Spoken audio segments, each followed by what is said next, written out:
Hello, I'm Father Timothy Matkin with the Rector's Rambling for December 8, 2019. And today I want to consider the question of what Jesus might have to say about what we call cancel culture.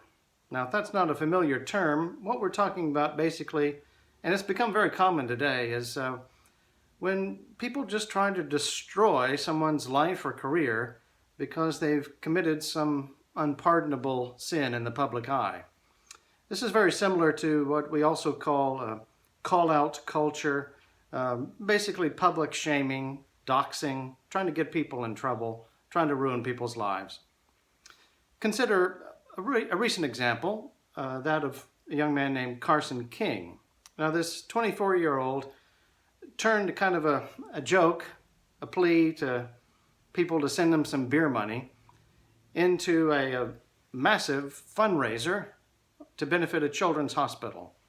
And with matching funds from people like Anheuser-Busch thrown in, that total raised amounted to nearly $3 million. Now, when the journalist Aaron Calvin wrote a profile about King for the Des Moines Register, and people would be interested in this story, he was doing some background research, and he went and looked up his Twitter feed, and, well, he noticed that King had shared some racist jokes back in high school. Well, when these were brought to his attention, King said that they made him feel sick and he was very sorry for this whole thing. He expressed contrition, and that was a part of the story. But when the story was published, it set off a firestorm of controversy, and King lost his sponsorship from Anheuser-Busch, and of course, the Children's Hospital lost needed funds. Now, after the controversy erupted over King's old tweets, some people did some sleuthing of their own, and they discovered that Calvin had more problematic trouble on Twitter himself. And so the Des Moines Register fired Calvin for his old tweets. Now, of course, there's always been cases of unpopular behavior leading to a person being run out of town or run out of business, but it's become increasingly common, almost epidemic. What would Jesus have to say about it? What did Jesus have to say about it? Well, consider in his Sermon on the Mount, Jesus addressed the issue of forgiveness. After teaching us the Lord's Prayer, he continued Matthew 6:14 and 15.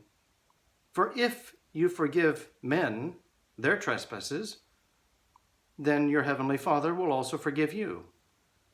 But if you do not forgive men their trespasses, neither will your Father forgive your trespasses. Which is to say, we ought to realize that fostering cancel culture could be very detrimental to our salvation. It could cost your soul. When the woman of John chapter 8 was caught in adultery, Jesus suggested that those without sin ought to be the ones to cast the first stone. He was the only one there who met that description, and he didn't cast the first stone or any others. And so in doing this, he gave the penitent woman a chance for a new beginning. What if we didn't have cancel culture, but we had a forgiveness culture? Not a let it slide, nobody cares culture, but a forgiveness culture. Let us also be willing to give others that same kind of opportunity that Jesus did for a new beginning. We ought to be willing to forgive others as God has forgiven us. I'm Father Timothy Matkin. I hope you come join us if you're in Dallas at St. Francis Anglican Church. You can look us up at stfrancisdallas.org. Please like and share, and we will see you there. God bless.